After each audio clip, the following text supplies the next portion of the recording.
haihaitia koia te rau I piki I te mātangi. Should the leaf withered by the wind be slashed? This was said by Pōmare in the early 1820s when he heard that Hungi Hika had returned to Tōtarapā and defeated its inhabitants, despite peace having previously been declared between Ngāpuhi and Ngāti Maru. It reminds us of the many challenges encountered by peacemakers. Atamare e koutou. I acknowledge the Honourable Andrew Little, representing the Government. Her Excellency Hardina Sedu, High Commissioner for Australia. Her Excellency Umar Unzai, Ambassador of the Republic of Turkey. His Excellency Liasi Papali Tommy Scanlon, Dean of the Diplomatic Corps.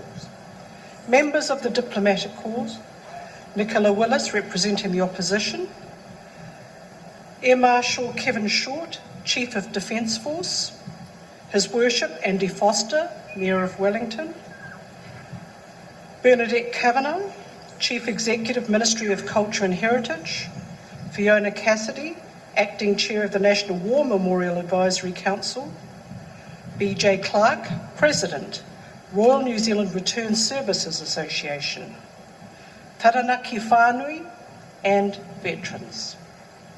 It is a great honour to join you here today at Pukeahu, our National War Memorial Park. This is a special place for all New Zealanders, where we can reflect on how our nation has experienced conflict and how it has been shaped by those experiences over time. Here we are surrounded by the memorials of overseas nations, the red sandstone of Australia, the conch shell of Te Reo Hotanui o Te Moananui a Kiwa, the Pacific Islands, and the United Kingdom's royal oak, intertwined with the Puhutakawa. These memorials remind us of our shared experiences of war, military conflict, and peacekeeping. On ANZAC Day, we take time as a nation to stop and reflect on those experiences. We honour the many thousands of individual New Zealanders who have served their country in times of war and conflict, and we pay our deepest respects to those who have lost their lives doing so.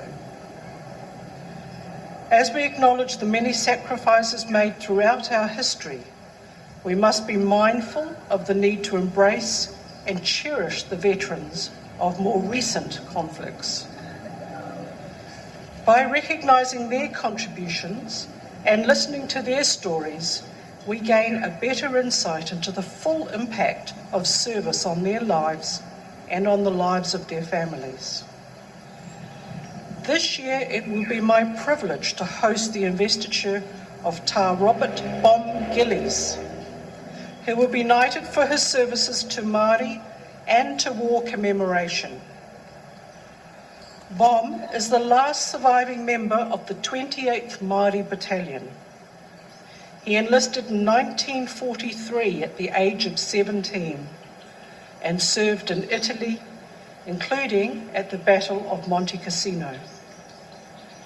Generations have learned much from veterans like Bom about the meaning of service, sacrifice, and true generosity of spirit.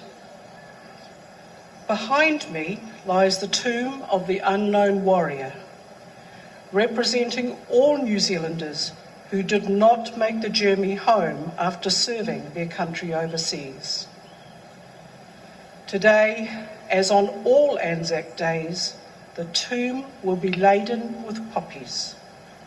100 years ago, New Zealanders first wore the now familiar red poppy, a symbol of war remembrance at ANZAC Day services around the country. At the time, other nations coincided their veterans' appeals with Armistice Day in November, but shipping delays meant that the New Zealand Returned Soldiers Association first Poppy Day was held just prior to ANZAC Day and has been ever since.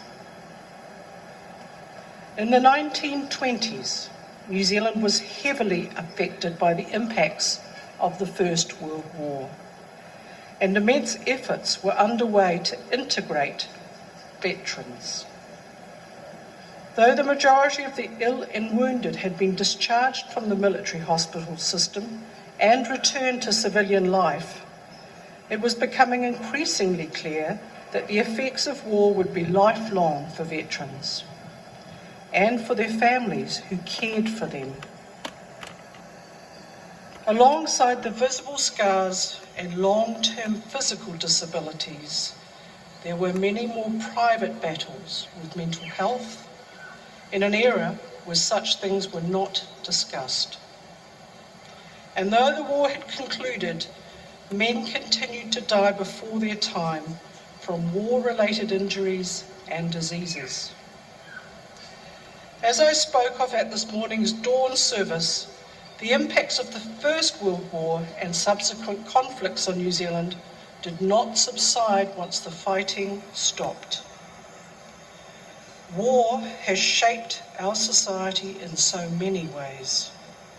The loss of loved ones, friends, or colleagues, the struggles of those changed and scarred by their experiences, the lasting effects on work and the economy, and the contribution of refugee communities. Today, when New Zealanders say, we will remember them, at an ANZAC Day service, some of us will remember soldiers of the First World War. Others may remember family members who served in subsequent conflicts. And for some, ANZAC Day will bring front of mind friends or whānau involved in peacekeeping missions and other deployments overseas. On ANZAC Day, our thoughts also turn to those who caught in the midst of current conflicts around the world. We see their anguish at the loss of loved ones, homes and livelihoods. We know that the repercussions of these events will be felt for generations. In what can feel like a destabilising and unsettling time, we must strive to anchor ourselves to our sense of shared humanity, to those qualities that connect and bind us, first and foremost. We draw strength from the legacy of our veterans and service personnel who embody the ANZAC spirit of courage, compassion and comradeship. We are grateful for the efforts of those who have dedicated their lives to resolving conflict, healing rifts, and finding new paths towards peace, justice and harmony. And we resolve to be inspired by their example, to work together in hope for a better future for all. Ka maumahara tonu tātou ki a rātou. We will remember them.